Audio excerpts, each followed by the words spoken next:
లోక్సభ సమావేశాలు జరుగుతున్న నేపథ్యంలో చంద్రబాబు నాయుడు ఎంపీలు, మంత్రులకు పలు సూచనలు చేశారు.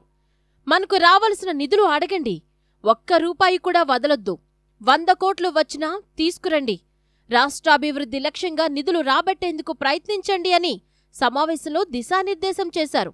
ఈ నేపథ్యంలో మాజీ సీఎం జగన్మోహన్ రెడ్డి తన పార్టీ ఎంపీలు, ఎమ్మెల్సీలకు ఏమని చెప్పారో చూస్తే ఆశ్చర్యం వేస్తుంది. రాష్ట్రంలో అరాచక పాలన సాగుతోంది, హత్యలు జరుగుతున్నాయి, వైసీపీ నాయకులను వేధిస్తున్నారు, దీనిపై లోక్సభలో నినదించండి, రాష్ట్రపతి పాలనకు డిమాండ్ చేయండి అని దిశానిర్దేశం చేయటం విశేషం. కొత్త ప్రభుత్వం ఏర్పడిన తరువాత పాలనను పట్టాలు ఎక్కించేందుకు సీఎం చంద్రబాబు నాయుడు నిత్యం శ్రమిస్తూనే ఉన్నారు. అన్ని శాఖలను ప్రక్షాళన చేస్తున్నారు. ఏ శాఖలో ఏ పేజీ తిరగేసినా అక్రమాలు, అవినీతే. ఆ నేపథ్యంలోనే 64 మంది ఐఏఎస్లను బదిలీ చేసింది. సీఎం అయిన 2 నెలలు పూర్తి కాకముందే రాష్ట్ర ప్రయోజనాల కోసం 3 సార్లు ఢిల్లీ వెళ్లారు. ముఖ్యంగా బడ్జెట్లో రాష్ట్రానికి కావలసిన ఆర్థిక కేటాయింపులపైనే ఎక్కువగా మాట్లాడారు. కేంద్రం కూడా అందుకు సానుకూలంగా ఉంది. అమరావతి రాజధాని నిర్మాణం, పోలవరం, జల్ జీవన్ ప్రధాన సమస్యలు.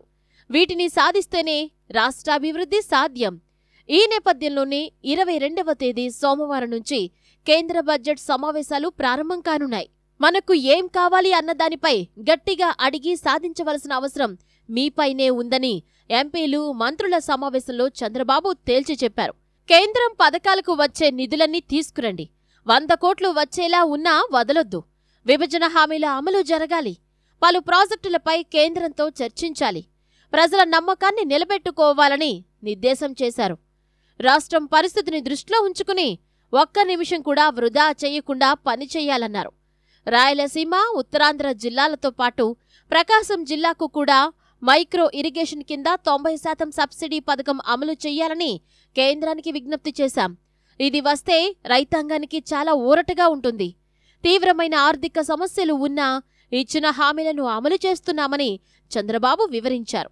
ఇదిలా ఉంటే వైసీపీ నేత, మాజీ ముఖ్యమంత్రి తన ఎంపీలతో ఏమంటున్నారో చూద్దాం. గత 45 రోజుల కూటమి పాలనలో 36 రాజకీయ హత్యలు జరిగాయి. 300కు పైగా హత్యాయత్నాలు, టీడీపీ నాయకుల వేధింపులు తాళలేక 35 మంది ఆత్మహత్యలు చేసుకున్నారు. ఇళ్లలోకి చొరబడి 560 చోట్ల ప్రైవేట్ ఆస్తులను ధ్వంసం చేశారు. షాపులను కాల్చేస్తున్నారు. 490 చోట్ల ప్రభుత్వ ఆస్తులను సైతం ధ్వంసం చేశారు. ఇంతటితో ఆగకుండా 1000కి పైగా దౌర్జన్యాలు, దాడులకు పాల్పడ్డారు. టీడీపీ అధికారంలోకొచ్చిన తర్వాత రాష్ట్రంలో శాంతి భద్రతల పరిస్థితి దారుణంగా తయారైందని చెప్పడానికి ఇంతకంటే నిదర్శనం అవసరమా? అందుకే రాష్ట్రంలో రాష్ట్రపతి పాలన పెట్టాలని డిమాండ్ చేస్తున్నాం. దీనిపై ఢిల్లీలో ధర్నా చేపడతాం. ప్రధాని మోదీ, అమిత్ షాలకు వివరిస్తాం. రాష్ట్ర గవర్నర్ను కలిసి కూటమి అరాచకంపై నివేదిక ఇస్తామంటున్నారు వైసీపీ అధినేత, మాజీ సీఎం జగన్మోహన్ రెడ్డి. ఢిల్లీలో ఈ నెల 24న చేపట్టనున్న ధర్నాకు అన్ని రాజకీయ పార్టీలను ఆహ్వానించి రాష్ట్రంలో ఏం జరుగుతుందో వారికి వివరిద్దామని వైసీపీ ఎంపీలకు ఆ పార్టీ అధ్యక్షులు జగన్ సూచించారు.